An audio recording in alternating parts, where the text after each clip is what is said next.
મિર્ચી morning. ચલો આજે દિવસની શરૂઆત લાફ્ટરથી કરીએ. આજે જે જોક કહેવાનો છું એ વિનોદ ભટ્ટે એમના એક હાસ્ય લેખમાં ટપકાવ્યો હતો અને હું વિનોદ ભટ્ટનો જબરો ફેન છું. અમદાવાદના ધનપાલ શેઠ પાસે ચિક્કાર ધન એમને હાર્ટ એટેક આવ્યો. યમરાજાએ આંગણામાં ઝાડ નીચે પાડો પાર્ક કર્યો અને આવીને કહ્યું, વત્સ ચાલ તને તેડવા આવ્યો છું. શેઠે કહ્યું, તૈયાર જ છું, પણ એક સવાલ પૂછું? યમરાજાએ કહ્યું, પૂછ. મર્યા પછી મને ક્યાં જન્મ મળશે?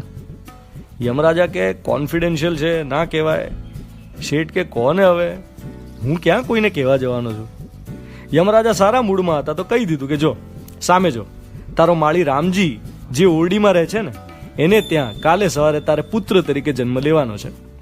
શેઠે તરત જ થેન્ક યુ વેરી મચ કહીને એક જ મિનિટ તકિયા નીચેથી પોતાનું વિલ એટલે કે વસિયતનામું કાઢ્યું ને તરત લખી નાખ્યું, મારી સઘળી મિલકત મારા માળી રામજીના પહેલા સંતાનને આપી દેવી. સાક્ષીની સહી તો પહેલેથી કરાવી જ રાખેલી શેઠે. શું તૈયારી હતી? યમરાજાને કહ્યું, ચાલો આપણે રેડી. વિનોદ ભટ્ટનો આ જોક આજે કેટલો બધો રેલેવન્ટ છે. એક ન્યૂઝપેપર રિપોર્ટ પ્રમાણે વકીલો પાસે 40થી ઓછી ઉંમરના લોકો આજકાલ વિલ લખાવા બહુ જ બધા આવે છે અને વકીલોને આંચકો લાગે છે, શોકિંગ લાગે છે કે આટલી નાની ઉંમરમાં will. But this is a new normal અને મને એમ લાગે છે કે આ યોગ્ય છે. હું છેલ્લા 3 વર્ષથી મારું વસિયતનામું કરવા વિશે બહુ જ સિરિયસ હતો, પણ જેને હું આ વાત કહું એ હસવામાં જ ઉડાડી દેતા. હું એમને સમજાવું કે ભાઈ લખીને જઈએ તો સહેલું રહે, નહીં તો આ બેંક્સ ને ઇન્વેસ્ટમેન્ટ ને આ બધું ચોળાઈ જાય, જટિલ થઈ જાય. હવે સંપત્તિ ને મિલકત ને એ બધું તો ઠીક, પણ મારા વસિયતનામામાં બીજું શું શું આવે? મારો વારસો એટલે શું? મારો વારસો એટલે મારા વિચારો.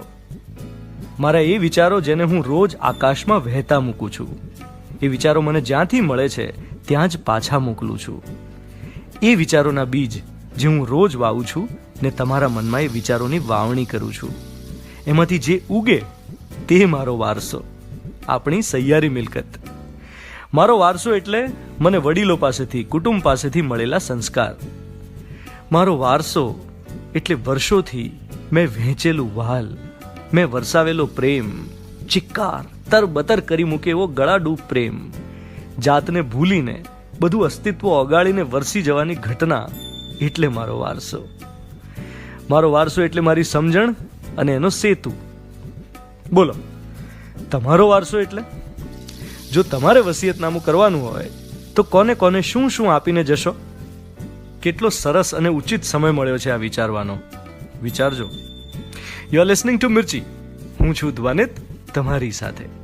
Good morning my dear.